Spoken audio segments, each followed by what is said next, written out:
as a coach, ano yung parang if you want to venture here as a fighter, if you want to venture in MMA, ano yung parang um, fundamentals na aralin ng isang fighter to become a Ah, successful MMA fighter?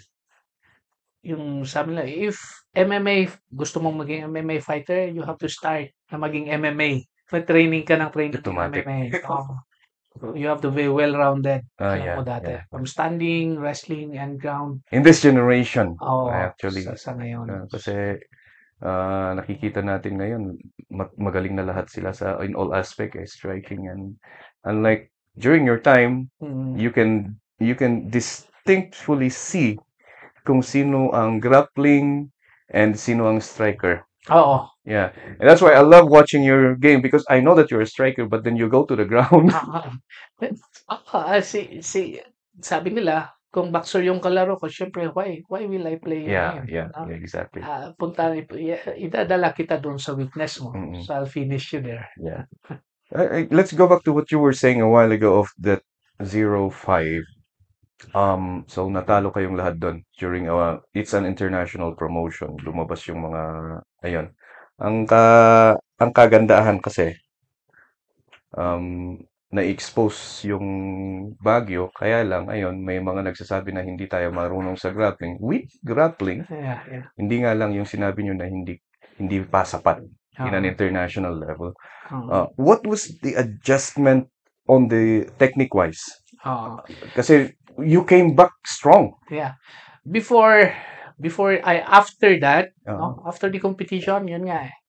Pumunta pa sa isipan natin. Touches my mind. Sabi ko, ito ba yung para sa akin? As a coach, sabi Yeah. ko, mali ata yung pinasukan ko. Bakit Oo. tayo ganito? Ako, nagbe-base ako sa result palagi. Yeah. But, after a while, may mga fans na rin na nagsabi na, oh, come back stronger, like Yeah. this, like that. Then, ayun, evaluate natin. Anong kulang? Mm. Now, we work on our weaknesses.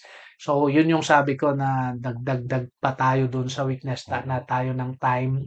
We work hard. No, kung nakikita nyo yung mga training namin, pumunta kami sa mga bundok. Yeah. No, talagang yun na lang, nag-focus tayo doon Sa talagang sa weakness. training.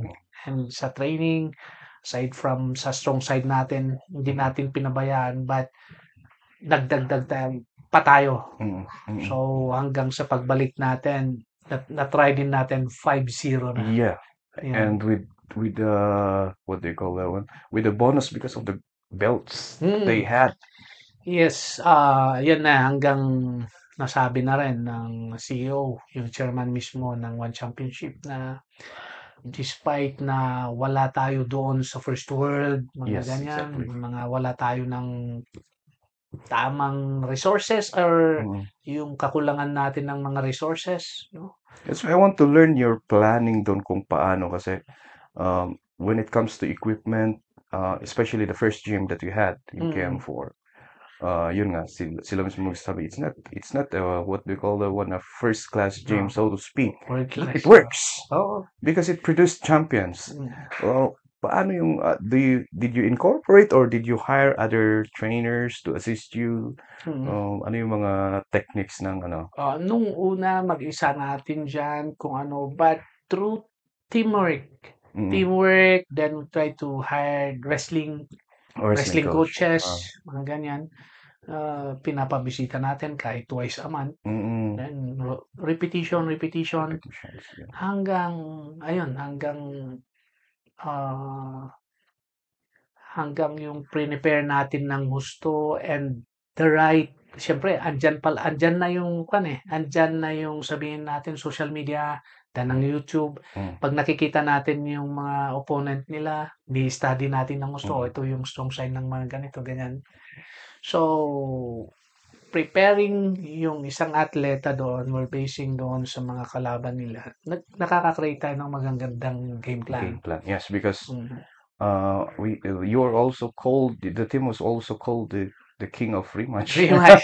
Yeah. Because you always come back Oo. during rematches. Ayun, so, yan yung maganda kasi we keep on studying, no? Keep on learning yan. So, diyan, nananalo tayo dun sa mga pag natalo tayo. Same like Ali before. Yeah. Pag Yeah. natalo siya, pag bumalik siya, tatalunin yung mga tumalon. Oo. Then, that's sport.